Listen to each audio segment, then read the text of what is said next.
Efésios 5, 21 em diante. Diz assim a palavra do Senhor: sujeitem-se uns aos outros por temor a Cristo. Mulheres, sujeite-se cada uma ao seu marido como ao Senhor, pois o marido é o cabeça da mulher, como também Cristo é o cabeça da igreja, que é o seu corpo, do qual ele é o Salvador. Assim como a igreja está sujeita a Cristo, também as mulheres estejam em tudo sujeitas aos seus maridos. Maridos, ame cada um a sua mulher, assim como Cristo amou a igreja e entregou-se por ela, para santificá-la, tendo-a purificado pelo lavar da água mediante a palavra, e para apresentá-la a si mesmo como igreja gloriosa, sem mancha nem ruga ou coisa semelhante, mas santa e inculpável. Da mesma forma, os maridos devem amar cada um a sua mulher, como ao seu próprio corpo.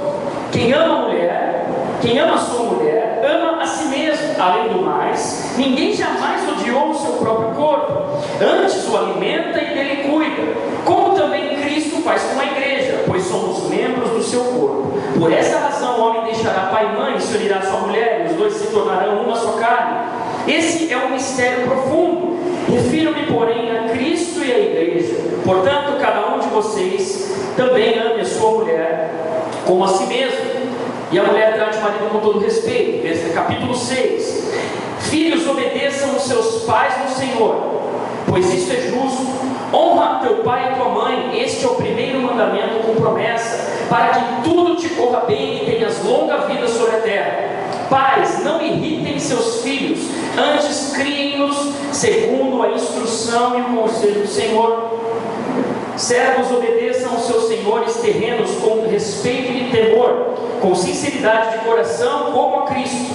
Obedeçam-lhes não apenas para agradá-los quando eles os observam, mas como escravos de Cristo, fazendo de coração a vontade de Deus.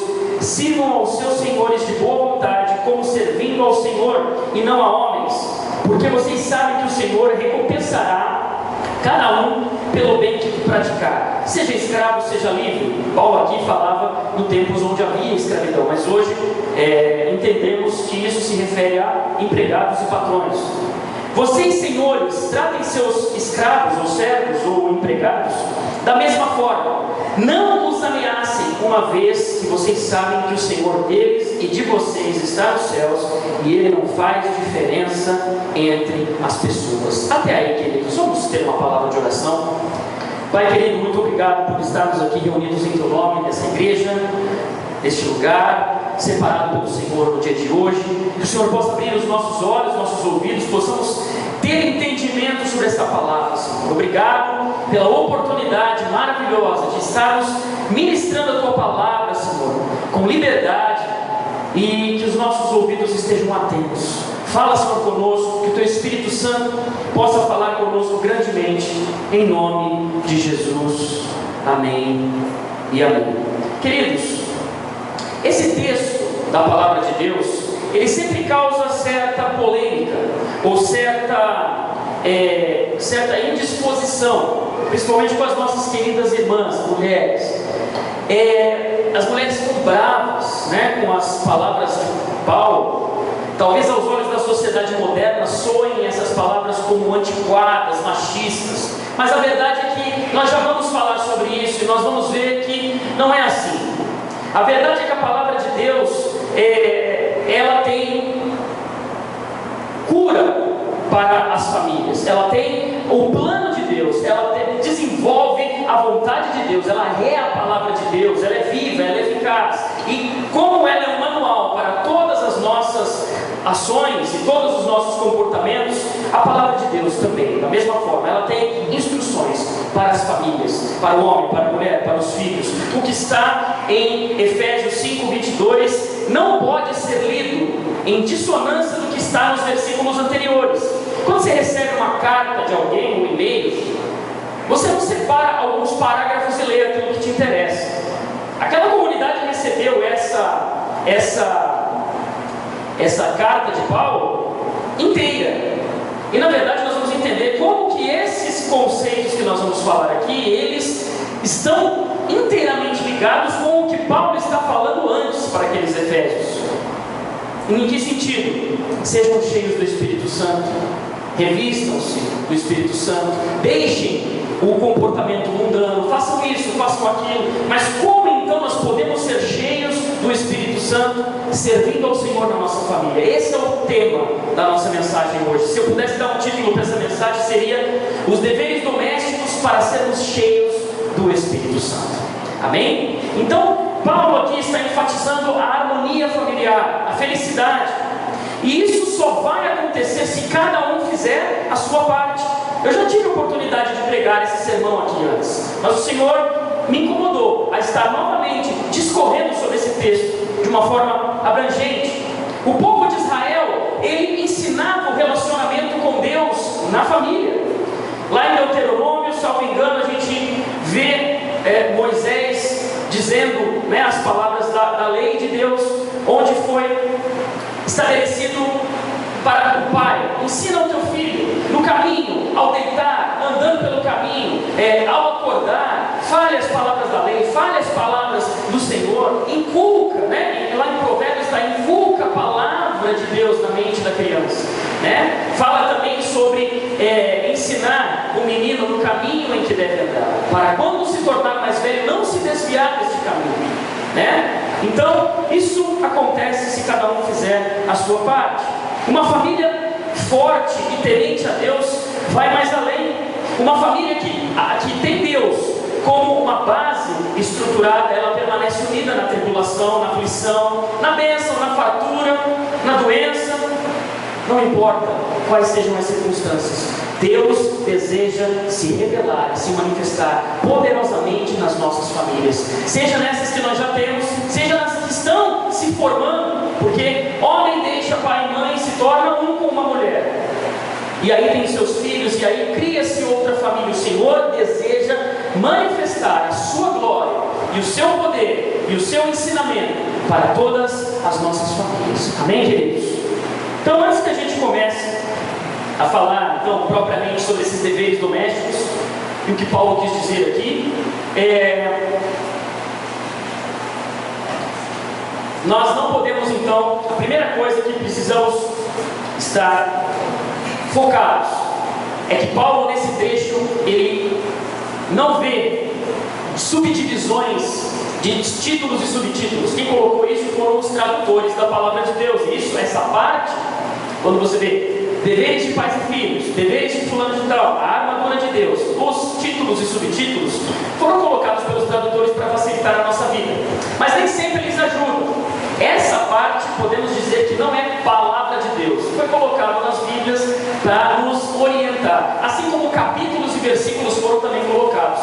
Paulo não escreveu em capítulos, né? Moisés não escreveu em versículos e assim por diante. Então não podemos deixar ou começar a ler simplesmente esse texto simplesmente falando: mulheres, sujeitem-se cada um ao seu marido, sem entender qual o contexto que Paulo estava falando. A primeira coisa que me chamou a atenção é que Paulo, falando para os Efésios, primeiro ele fala sobre ser cheio do Espírito Santo, e depois ele diz: para que vocês sejam cheios do Espírito Santo, vocês, no versículo 21 diz: sujeitem-se uns aos outros por temor a Cristo. Ou seja, ainda que pareça que há alguns mandamentos para a mulher, alguns mandamentos para o homem, na verdade, quando cada um cumpre o seu papel, todos estão se sujeitando uns aos outros, porque todos têm a mesma importância para Deus. Deus não faz acepção de pessoas, queridos. Amém? Então significa que esses conceitos estão interligados. Deus se manifestou em Jesus, que é o nosso Senhor e nosso Salvador, e que vive para sempre. Nos enviou o Espírito Santo, que nos move a ter uma vida de acordo com a vontade de Deus e glorificando a Jesus Cristo. Então os deveres domésticos são missões para a minha vida e para a sua vida, para que cada um de nós seja igualmente cheio do Espírito Santo e desenvolvamos a medida da vontade de Deus para as nossas vidas. Não há um melhor do que o outro, como eu já falei, não há acepção de pessoas, são funções diferentes, tanto no reino de Deus quanto na família. Imagine você uma família de 5 ou 6 filhos pequenos, de 10 anos, que tivessem que trabalhar para os seus pais ficarem jogando videogame em casa. Um absurdo, não é? Mas por que é um absurdo? Porque Deus não planejou a família dessa forma. Então, precisamos entender qual o plano de Deus para a família, e qual a função minha e a sua função. Uma família dessa já nasceria arruinada. Portanto, queridos, a sujeição deve ser mútua por temor ao Senhor, porque cada um tem uma função. Então aí Paulo começa a falar, a orientar aqueles efésios sobre a missão de cada um. Antes que nós desenvolvamos o raciocínio, a gente vê que Paulo usou pouquíssimos versículos para falar do papel da mulher na família, no casamento. E usou mais ou menos mais de 5, quase 9, salvo engano, são 9 versículos que tratam do papel do homem. E daí nós já vemos a responsabilidade, e a quem muito mais é dado, muito mais é cobrado. Então, queridos, talvez esse seja um trecho que requer um pouquinho mais de explicações, para que a gente não entenda isso de uma forma errônea. Muitos se valem deste versículo para afrontar os outros, para fazer valer a sua vontade sozinho, a sua vontade de ferro, e na verdade nós vemos que não é assim. Talvez esse o trecho então mais complicado. Para começar, então, essas funções foram explicadas por Paulo para que fossem praticadas por cada um. Portanto, queridos,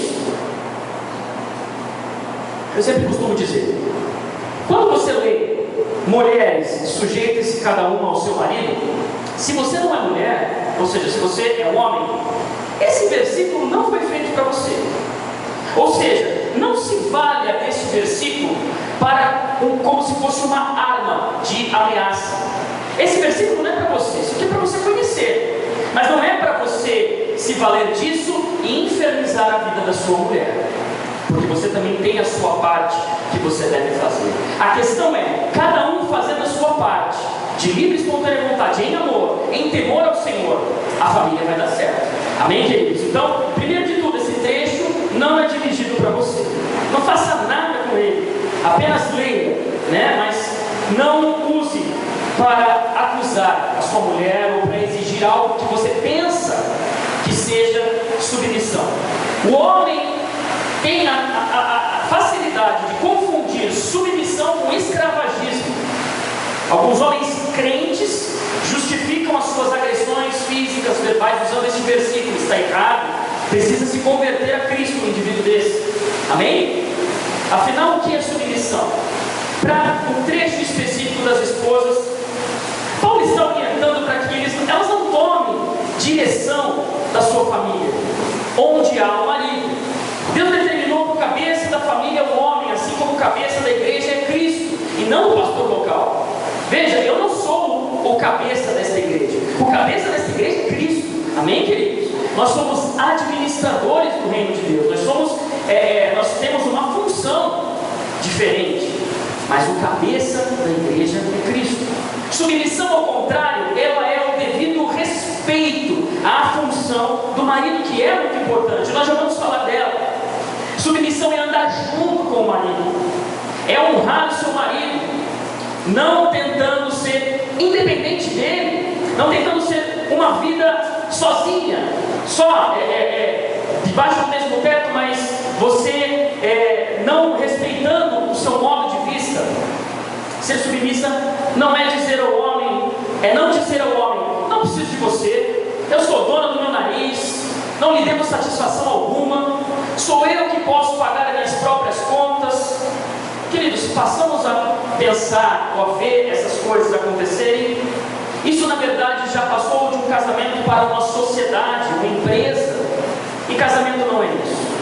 Interessante, eu estava estudando um pouco sobre isso e vi a compreensão de um pastor bastante conhecido no meio reformado sobre esse trecho. Ele fala que a submissão da mulher é comparada pelo apóstolo Paulo como a submissão a Cristo, e isso está claro no texto. Diz assim: mulheres, sujeitem-se cada um ao seu marido como ao Senhor. Ou seja, essa submissão tem algumas características, ela é voluntária.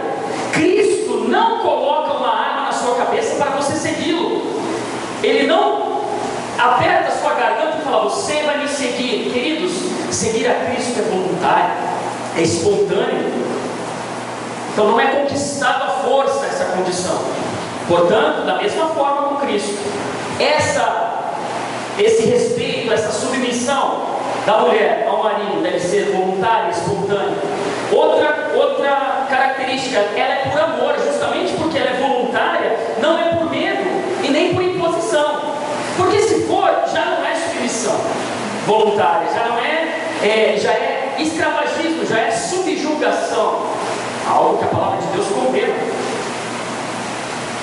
E como ao Senhor também pode ser compreendido como uma parte da sua devoção a Deus. Se a mulher cristã é devota a Cristo, assim também estará livremente, de livre e espontânea vontade, debaixo da autoridade do seu marido. Agora vejam que tem um limite para essa submissão, né? Quando Paulo diz: em tudo sejam submissas aos seus maridos, ele está aqui pressupondo que o marido também seja tocado por Deus, ele também seja uma pessoa que vive de acordo com a vontade de Deus.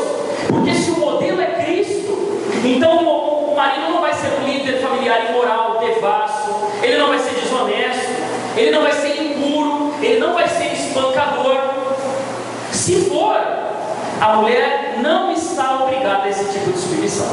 É isso que eu gostaria de deixar bem claro aqui nessa noite. A nossa visão é que, se partirmos desse pressuposto, porque Cristo não faz isso com ninguém, se Cristo não faz nada com violência para que nós nos acheguemos a Ele, da mesma forma essa submissão deve ser voluntária. E a partir do momento que ela passa a ser exercida pelo marido dessas formas como eu falei, então a mulher não está obrigada a essa submissão.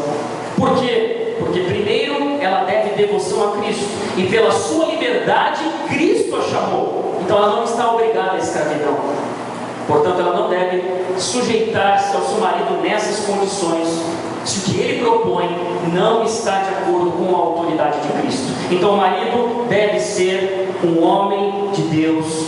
As suas ações, elas devem ser pautadas debaixo da vontade de Deus.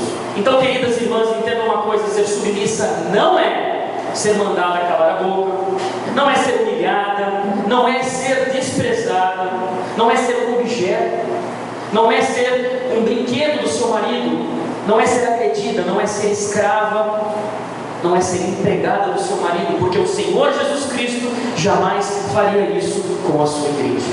Amém? Então daí nós conseguimos abstrair um pouco mais dos conceitos. E há muito ensino errado sobre esse trecho, e há muita compreensão errada sobre esse trecho também, né? Então precisamos entender o que Deus está falando através da sua palavra, para que não usemos da própria palavra para escravizar as pessoas que estão à nossa volta e que nós tanto amamos. Amém? Não tem sentido nós agirmos de forma com que isso seja um peso, né? Amém? Da mesma forma, então, que o versículo da submissão não pode ser uma arma na mão do homem, Paulo então continua: maridos, ame cada um a sua mulher, assim como Cristo amou a igreja. Queridos, agora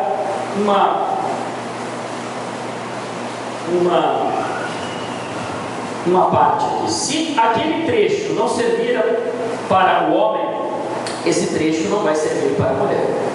Então, mulheres, não usem esse trecho para infernizar os ouvidos do seu marido, exigindo. Você deve dar um espaço para que ele cumpra o seu papel. E é claro que deve haver um diálogo, mas deve ser um diálogo mesmo. Não deve ser uma imposição, uma cobrança. A polêmica sobre a submissão ofusca um pouco o entendimento sobre a função do marido, que é crucial.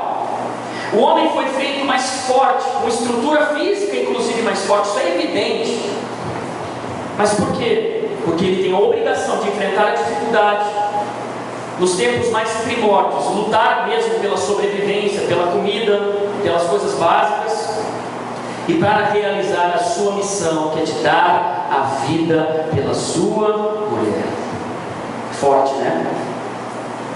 O amor que Paulo está descrevendo aqui não é um sentimento, é uma atitude, não é uma coisa romântica, maravilhosa, que você olha para cima e já vê balãozinhos cor-de-rosa estourando. É amor com atitude, queridos. Amar a esposa com palavras é muito fácil, às vezes até convence, né? Mas o amor é atitude, não é somente palavra. A dificuldade da missão do marido é que, assim como Cristo amou a igreja e morreu por ela, da mesma forma o marido deve fazer. É um amor tal, o de Cristo, que fez Cristo descer da sua glória no céu, se transformou num ser humano, sentiu as nossas dores, foi humilhado, foi espedaçado, foi espancado, foi cuspido, foi humilhado e foi pendurado numa cruz até a morte. O seu amor se transformou numa atitude. Deus simplesmente não amou somente o mundo e pronto, salvou, para todo mundo salvo. Com a queda do homem, Deus precisou tomar uma atitude em direção ao homem, porque o homem jamais tomaria uma atitude diante de Deus se não fosse a regeneração do seu coração promovida pelo Espírito Santo.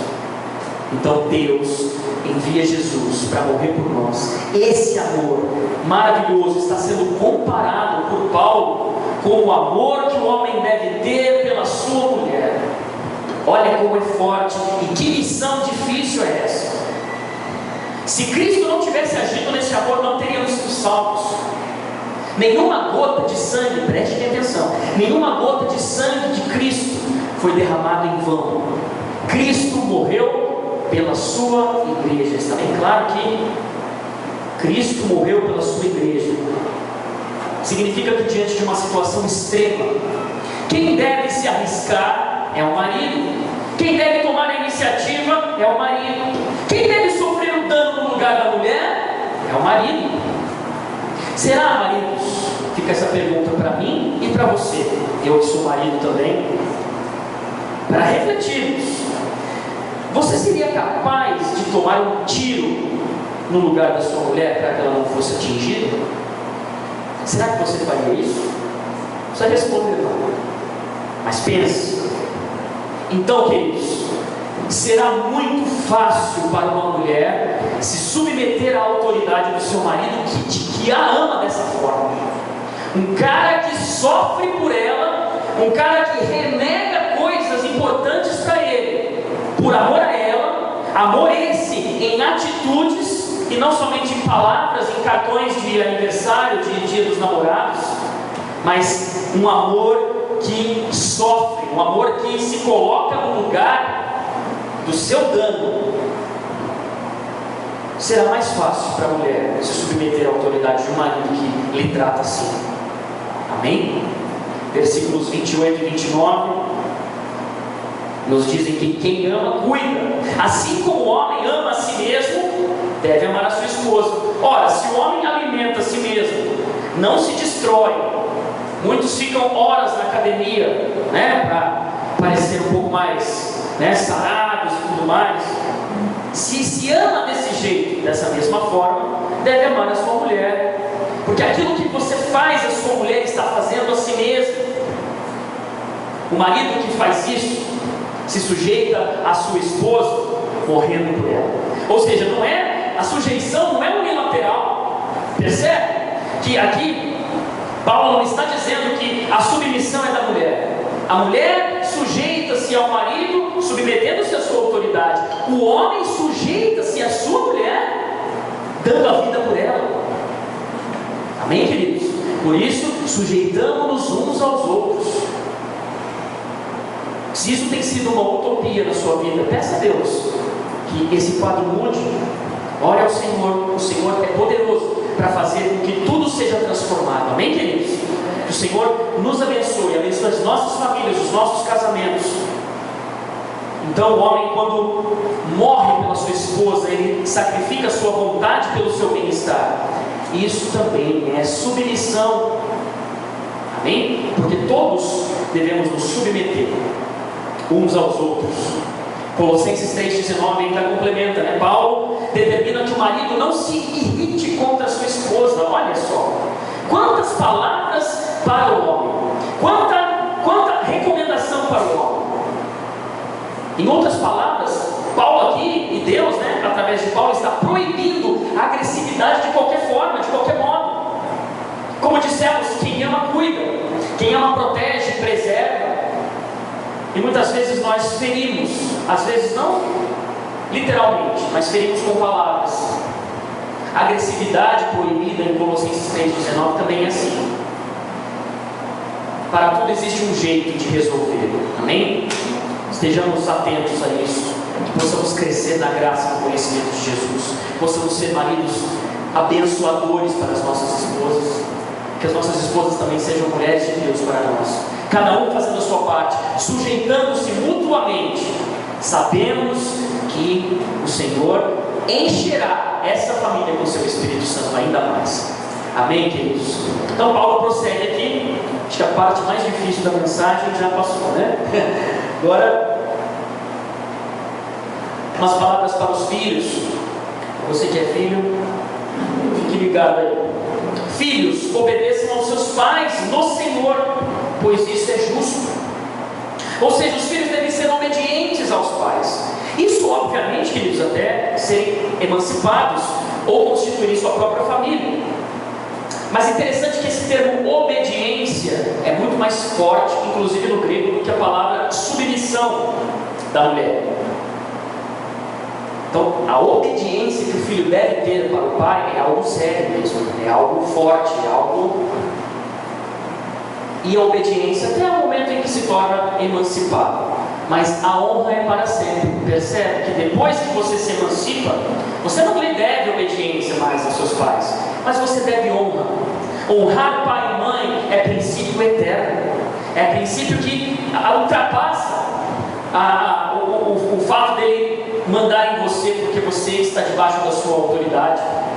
Tem filho que alcança a maioridade e acha que é Deus e bate em pai, bate em mãe. Nós vemos algo horrível acontecendo nos dias de hoje, inversão de valores, onde crianças desafiam seus pais, crianças desafiam seus professores, crianças batem em seus pais.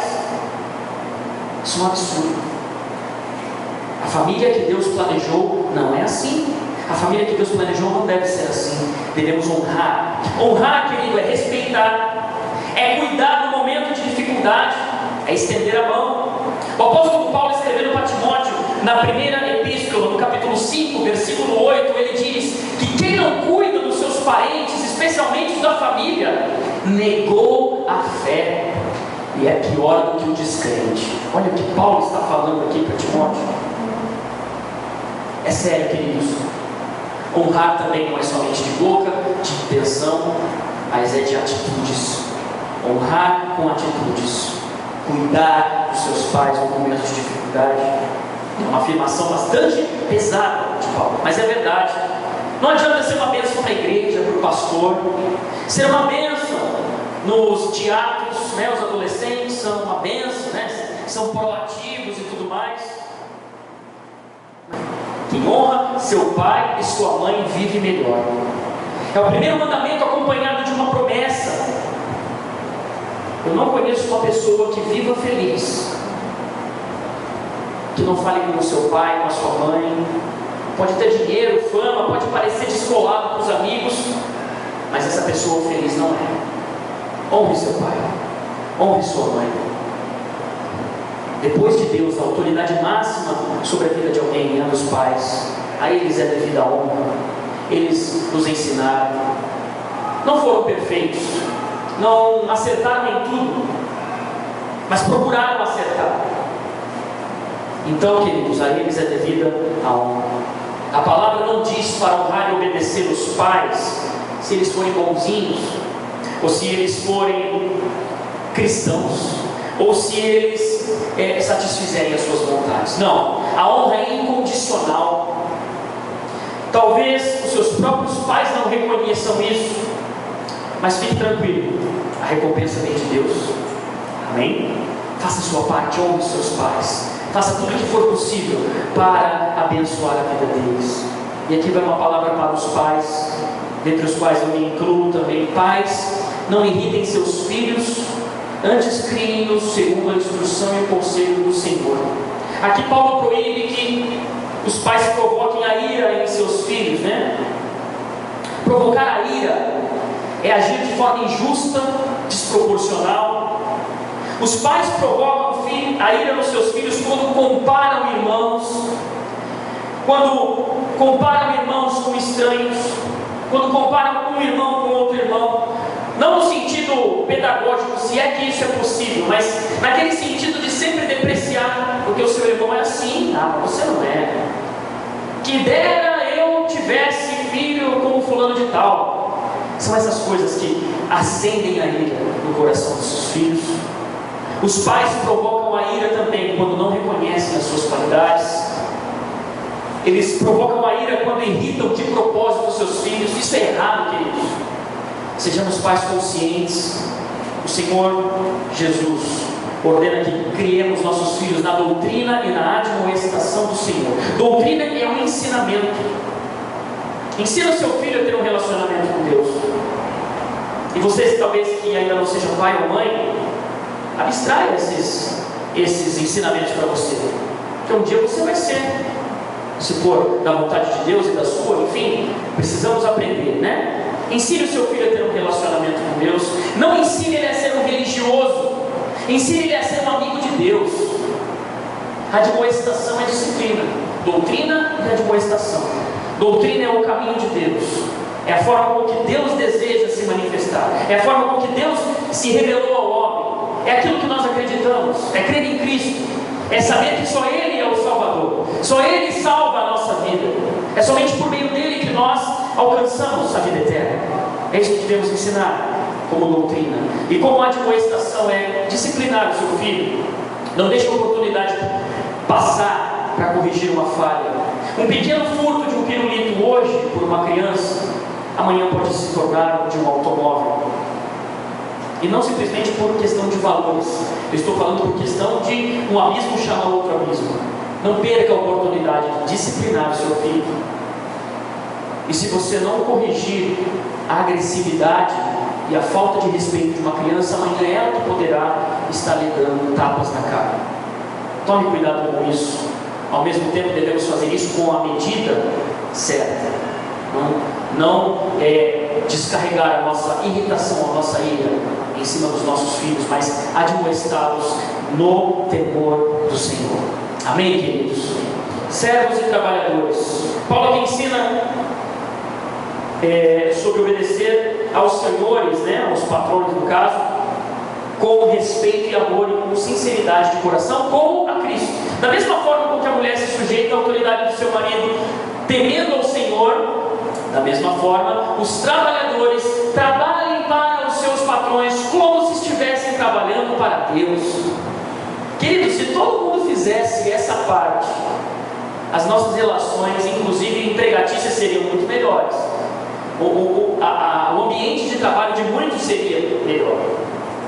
Paulo ensina aqui que então devemos fazer o melhor. É claro, saiba o seu valor, saiba as suas qualidades, mas não superestime as suas qualidades. Há gente que sabe mais do que você. Seja humilde, esteja pronto a ouvir, respeite as ordens que você recebe e peça a Deus para que você tenha sabedoria e um coração sábio e um coração servo.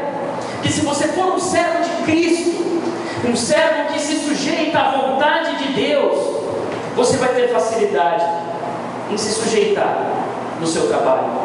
E não difame aquele que te ajuda a receber o seu salário mensal. É claro que temos dificuldades, é claro que nós temos coisas erradas que nós vemos, mas, querido, seja grato por aquilo que o Senhor colocou nas suas mãos.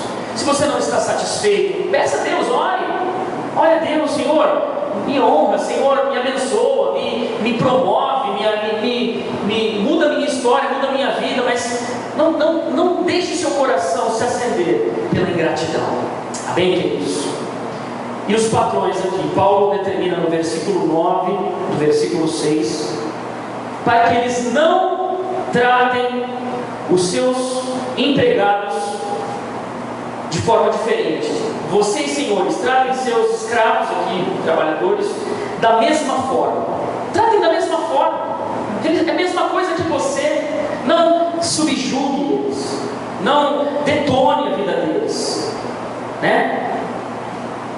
Ou seja, em tudo o que cabe ao empregado, cabe ao patrão. Respeito, humildade, a ciência de que tem qualidades, mas que não são intocáveis. Patrões devem saber que Deus não faz exceção de pessoas. Embora tenha autoridade sobre os seus empregados, e alguns empregados sobre a sua autoridade, não abusa da sua autoridade. Sabe que em Cristo nós somos todos iguais. Então um bom patrão recompensa justamente o trabalho do seu empregado. Diz a palavra de Deus que nós cristãos devemos exceder a medida dos escribas e dos fariseus. Isso aqui não é uma regra, mas um patrão cristão procura recompensar justamente e abundantemente o trabalho do seu empregado. Um bom patrão não escraviza o seu empregado.